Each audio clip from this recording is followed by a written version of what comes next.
GMNA uses artificial intelligence for generated speech, visuals, and production.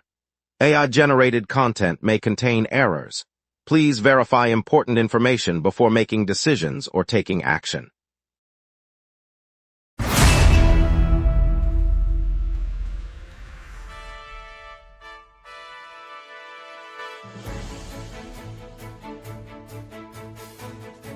Live from the GMNA News Center, this is the Lunch Break News Hour. Good afternoon, I'm CJ Waterhouse. Traffic is climbing fast around the island with nearly 2 million extra cars in the last 2 decades, and we're seeing moderate bridge delays this afternoon. On a brighter note, the IMAX 70mm adventure L'Odyssey just topped the global box office. Over to you, Jeff. The community event Temple Run and Reset returns next Saturday at the Montreal Museum of Fine Arts, running from 10 a.m. to 4 p.m., free admission. Features interactive art installations, a kinetic maze designed by local students, and live acoustic sets by emerging Quebec musicians throughout the afternoon. Family-friendly activities include a pop-up tea station, a community mural wall where visitors can contribute, and a guided tour at half-hour intervals. Lots to get to, let's begin. We'll dive into the day's stories after this vibrant showcase, keeping Montreal's creative spirit front and center. Good morning, Montreal. Data released this morning indicates that vehicle traffic is climbing fastest in the regions surrounding the island. Over the past 20 years, an estimated nearly 2 million additional cars have taken to Quebec's highways beyond the metropolitan perimeter. While the island itself remains the province's most congested corridor, the peripheral zones are now absorbing the bulk of new trips, stretching commuter routes from the South Shore through the North Shore and into the outlying municipalities. That translates to an average yearly increase of about 100,000 vehicles, a pace that exceeds the growth recorded inside the city. Planners point to continued suburban development and limited public transit expansion as drivers of the trend. Officials warn that if the current trajectory persists, peak hour delays could spill onto routes that have historically served as relief corridors, complicating efforts to manage congestion on the island's already strained network. IMAX 70mm spectacle L'Odyssey has surged to the top of the worldwide box office list this month, and the momentum shows no sign of slowing.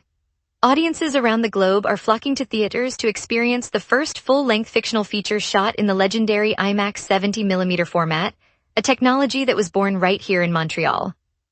The film's sweeping visuals and immersive sound have sparked a wave of enthusiasm, pushing ticket sales past the competition and keeping the movie at #1 in the current rankings. Industry analysts note that the format's revival is drawing both longtime cinephiles and new fans alike. As the run continues, theaters worldwide are reporting packed seats, confirming that the combination of cutting-edge picture quality and compelling storytelling is resonating with moviegoers everywhere. Box office data from the first 3 weeks shows steady growth, reinforcing L'Odyssey's position as a cultural milestone for the format. CBC Music will unveil its annual 30 Under 30 list today, shining a spotlight on emerging talent from across the country. Among the honorees are a handful of classical musicians hailing from Quebec, marking a notable presence for the province in this year's selection. The list, which showcases 30 Canadian artists under the age of 30, is compiled each summer to recognize those poised to shape the nation's musical landscape. This edition's classical cohort includes a young violinist from the Conservatoire de Musique de Montreal, a cellist recently awarded a Canada Council grant, and a rising composer whose works have already been performed at the Place des Arts. CBC Music will release the full roster online and through its streaming platform later this afternoon, giving listeners a chance to discover the next generation of Canadian sound. Students have taken to the streets today, maintaining a protest after Quebec officials suspended the operating permit of a local college. The shutdown, ordered on July 19th, forced the campus to close and left thousands of learners, including a large number of international students, without access to classes and jeopardizing their immigration status. Demonstrators gathered outside the former main entrance, chanting slogans and holding signs demanding an immediate reinstatement of the permit. Campus representatives told authorities that the abrupt closure disrupts academic progress and threatens scholarships tied to enrollment. Provincial officials, speaking from the Ministry of Education, said the suspension follows a compliance review and that a decision on reinstatement will be announced after further investigation. Police presence remains on the perimeter, and the demonstration continues into the evening as night falls. Yesterday, the Oklahoma City Thunder sent forward Lou Dort to the Atlanta Hawks in a 3-team deal that also involved the Miami Heat. The Montreal-born defender, a regular starter known for his tenacious perimeter play, will join a Hawks roster that is reshaping its wing depth ahead of the upcoming season. In the exchange, Oklahoma City receives a protected first-round pick and a veteran guard from Atlanta, while Miami picks up a young forward and a second-rounder. The three-team structure moved picks and players among the clubs without requiring additional salary cap space. The trade marks the latest move in a busy off-season for the Thunder, who have been active in accumulating assets. For the Hawks, adding Dort bolsters a defense-oriented core that has struggled with consistency. The transaction was finalized on July 19th and is now official. Montreal's traffic surge is just the start, and Quebec's $1 million boost for volunteer sports could change the game. We will be right back. Watch the local sunset tonight at 6 p.m. for all your local Montreal news. Welcome back, everyone. I'm glad you stayed with us. Let's dive into today's headlines, then Jeff Laflamme will take us to the local stories. Yesterday, the Quebec government unveiled a $1 million Canadian investment aimed at bolstering volunteer-run leisure and sport programs. The funding will be distributed to community clubs, recreation centers, and local leagues, giving them resources to recruit and retain volunteers who coach youth hockey, organize adult fitness classes, or manage seasonal tournaments. Officials say the money is intended to reinforce the backbone of recreational activity, ensuring that the programs many families rely on can continue without interruption. By targeting the volunteer network, the province hopes to keep schedules full and fees modest, a benefit for parents juggling work and childcare. The announcement follows a broader provincial push to sustain active lifestyles, and the extra support could translate into more organized events and better equipment for neighborhood teams in the weeks ahead. Ontario truckers are turning to Quebec for their licenses at a rapid pace. In July, applications from Ontario drivers to replace their provincial licenses with Quebec equivalents rose by 30% compared with the same period last year. The surge points to a noticeable shift in the driver license market, as carriers seek routes and regulations that they perceive as more favorable. For local businesses that rely on timely freight, the change could alter routing patterns and affect delivery schedules across the region. Transport firms say the trend may stem from differences in licensing fees, renewal processes, and road use policies between the two provinces. Drivers report that holding a Quebec license may streamline paperwork and cut downtime between loads. Officials in both jurisdictions are monitoring the flow of applications, noting that the growing cross-border interest may reshape how trucks operate on key corridors. On Monday night, the Alouettes edged the Stampeders in a high-scoring regular season duel, finishing 38-32. Quarterback Davis Alexander not only guided Montreal to victory, but also etched his name in the league books, becoming the latest CFL record holder during the contest. The win keeps the Alouettes in the hunt for a playoff spot, while Calgary sees its campaign slip further behind the leaders. Fans at the stadium witnessed a relentless back and forth, with both offenses trading scores until the final minutes. Alexander's record-setting performance came as he consistently found his receivers downfield, turning potential turnovers into touchdowns. The result adds another chapter to this season's rivalry, reminding local supporters that every home game can swing the standings in a matter of seconds. The atmosphere was electric, with chants echoing through the stands as the scoreboard ticked higher, and the victory sparked celebrations along Rue St. Laurent after the final whistle. Saturday evening, Canadian National Railway sprayed herbicide on its tracks bordering a residential block in Mercier-Hochelaga-Maisonneuve without warning neighbors. Residents reported the airborne chemicals drifting toward windows and gardens, prompting a wave of complaints to local officials. CN says the application was part of its routine weed control program, a practice it carries out across its network. However, the proximity of the treatment to homes raised concerns about potential health impacts and the lack of prior notice. Community members voiced frustration, noting that previous weed control efforts had been announced in advance, while this incident arrived without any alert. The railway company has not yet responded to requests for an explanation of why standard notification procedures were omitted. The episode adds pressure on CN to review its safety communications for operations that intersect residential zones. Saturday, the city unveiled a plan to add 1,650 affordable housing units to the existing stock. The proposal earmarks the former Molson Brewery grounds and parcels in the Namur Hippodrome neighborhood for new construction. Officials say the projects aim to ease the chronic shortage of low-cost homes that has pushed many families into precarious rental situations. By converting underused industrial sites into residential blocks, the city hopes to create a mix of apartments and townhouses that remain within reach of average incomes. The initiative forms part of a broader strategy to expand affordable options across the island, responding to demand that outstrips supply. If the developments proceed as outlined, the added units could represent a modest but tangible increase in the housing pool for residents seeking stable, affordable accommodation.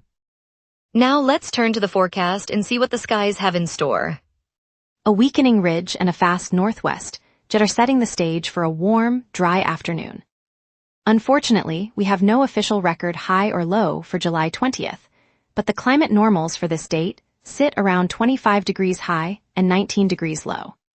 The last time we saw an extreme heat wave in late July was in 2021, when temperatures pushed into the low 30s for several days, while a rare Arctic dip in 2013 dropped overnight lows into the single digits. Those outliers illustrate how the current near-average pressure pattern keeps us comfortably in the midsummer range. Zooming in on the live radar, the screen is uniformly clear across southern Quebec and the St. Lawrence corridor. No echoes appear, confirming a dry air mass anchored by the high-pressure ridge aloft. With the jet stream blazing northwestward at roughly 143 kilometers per hour, any moisture would be sheared east, but none is present. The calm returns us to the noon outlook. At noon, the city sits at 23 degrees under a partly cloudy sky, humidity hovering 57%, and a gentle southwest breeze at 11 kilometers per hour. The pressure field is near average, but easing lower, signaling a slow shift toward unsettled weather later this week. Overhead, the jet stream races northwest at 143 kilometers per hour, funneling upper-level energy that will keep the air mass dry today. Temperatures will climb to 27 degrees by mid-afternoon, then dip to 25 as clouds thicken after sunset.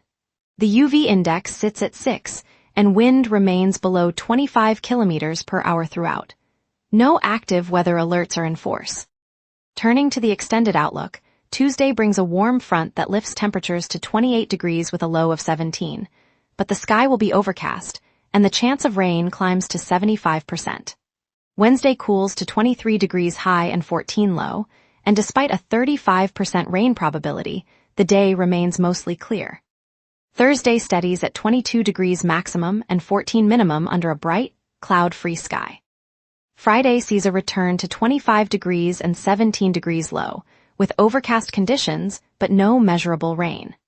Saturday finishes the week with 27 degrees high, 18 low, and largely clear skies, offering the most sunshine of the period. And that's your weather. Remember, the lunch break is also available as a podcast. Listen anytime on Spotify or wherever you get your podcasts. With bridges seeing moderate delays, Temple Run and Reset dominate the apps, and the Canadiens model franchise shines. We will be right back. Watch the local sunset tonight at 6 p.m. for all your local Montreal news.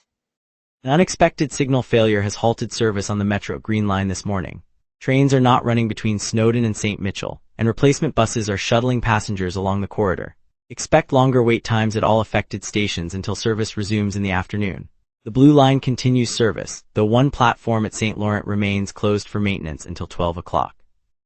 On the road network, the Honoré-Mercier Bridge is seeing moderate delays. Trucks are prohibited and one lane is closed, forcing traffic onto the remaining lanes and onto the autoroute. Drivers should consider alternative river crossings if possible. Northbound traffic through the Louis-Hippolyte Lafontaine Tunnel is also impacted.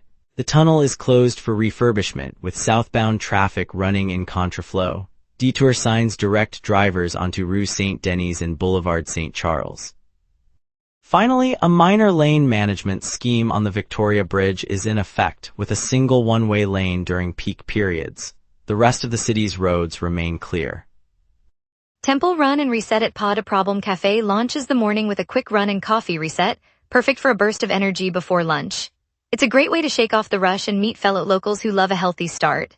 The Just for Laughs festival continues at Cartier des Spectacles, delivering comedy that turns any weekday into a laugh-filled escape. Head over to the main stage for surprise sets and open mic moments that keep the jokes fresh. At Time Out Market Montreal, the Cirque du Soleil Echo exhibition showcases behind-the-scenes photos and a kids' circus show, ideal for families on a rainy day. The photo series pulls back the curtain on the creation of the iconic Big Top production. Looking ahead, the MLS showdown between Inter Miami and CF Montreal at Saputo Stadium on Saturday promises soccer and a chance to cheer the home team. Tickets are selling fast, and the rivalry guarantees a night of fireworks. And now here's Jason with sports. Here's the latest on Montreal's hockey scene and league developments. The Habs are being cited as a model franchise, with analysts noting their structure may have inspired the Vancouver Canucks' current approach. Meanwhile, the 2026 Top 25 Under 25 fan ballot is open, closing at 8:59 p.m. EDT Friday, according to Habs Eyes on the Prize. Fans have until the deadline to shape the Canadiens' 2026 Top 25 Under 25 list, a yearly summer ranking that began in 2010. The initiative highlights the rapid rebuild overseen by GM Kent Hughes after the departures of Carey Price and Shea Weber, reports Habs Eyes on the Prize. Forward Zachary Bolduc is spending his summer traveling to youth hockey camps across Quebec, saying he's grateful to serve as a visible NHL role model for the next generation. The Habs' own coverage notes his involvement as part of the off-season community outreach. Habs Eyes on the Prize reports. Waterhouse on Sherbrooke Street West in Notre Dame de Grace is the go-to spot for pet lovers, offering everything from gourmet treats to grooming supplies. This week the city rolled out new parking meters along the block, and the extra mints and coins are keeping neighborhood dog walkers and cat owners from popping in for quick pickups. Owners say the meters have turned a once busy walk-in shop into a quiet aisle, cutting sales and dimming the daily chance for neighbors to chat over a leash. The ripple reaches beyond the register. Fewer spontaneous visits mean fewer chances for the community to bond over their four-legged friends. Waterhouse isn't just a store, it's a gathering place that keeps Montreal's pet families connected. Stay tuned as we explore how Waterhouse's new meters are rattling shoppers and impacting the beloved pet store down the street. Coming up tonight at 6, the local sunset. Your neighborhood, your city, your news. From City Hall decisions to the stories happening right on your street, we cover what matters most to Montrealers. Join us tonight at 6 p.m. on GMNA for the local sunset, Montreal's evening newscast. The CH1E3 Derm MTL Night Market is back in Griffintown, bringing a vibrant mix of food, music, and culture that officials say could attract more than 25,000 visitors this weekend. The community is buzzing as vendors set up stalls and families gather to celebrate. Carl Dumont is there. Carl Dumont. Thanks CJ Waterhouse. I'm standing on the cracked concrete of Bassin Peel, the scent of grilled lemongrass and sizzling pork skewers curling through the crisp summer air. Lanterns in reds and gold swing above the makeshift stalls, casting warm pools of light on families strolling between rows of bamboo tables. The crowd swells with locals and tourists, kids clutching cotton candy while elders share stories over bowls of pho. Musicians on a raised platform tap out traditional Vietnamese drums, their rhythm echoing off the historic warehouses that line the river. Vendors from across the city line the promenade, offering banh mi dumplings and hand-painted silk scarves, each stall a small stage of culture. Organizers anticipate more than 25,000 visitors, making this the largest edition yet, and the energy feels like a living tapestry of community pride. This night shows how food and music can stitch together generations, turning a waterfront into a shared home. Carl Dumont virtually at Bassin Peel. On a crisp Saturday afternoon near the Mont Royal Metro entrance, the bustling plateau streets hummed with cyclists, cafes spilling sunlight onto the sidewalk, and a mural of bright birds watching over the neighborhood. A disagreement between two young men escalated quickly, and a flash of steel left one of them with a wound that sent a ripple of alarm through the crowd. Within moments, a group of passers-by formed a protective circle, shielding the injured friend while someone called for help. A paramedic team arrived, their red lights reflected in the rain-slick pavement, and they moved with practiced calm, stabilizing the wound and reassuring the onlookers.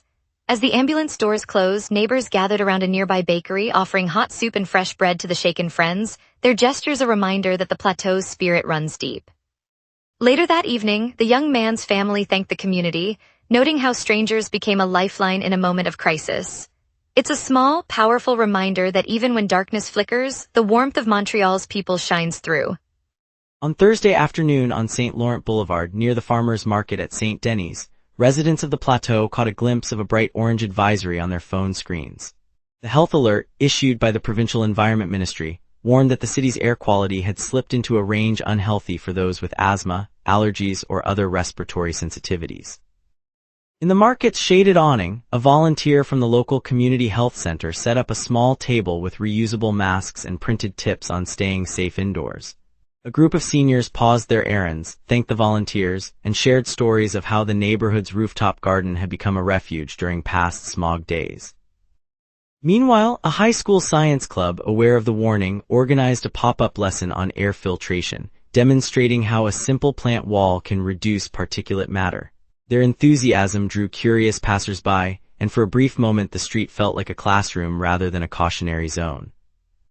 The collective response turned a health warning into a moment of shared care, reminding us that community action can lift the spirit even when the air feels heavy. Thanks for tuning in, Montreal. That thrilling Alouettes victory and Davis Alexander's record kept us on the edge of our seats. We'll be back tomorrow with more of the stories that matter to you. Stay safe and have a great afternoon. We appreciate your support.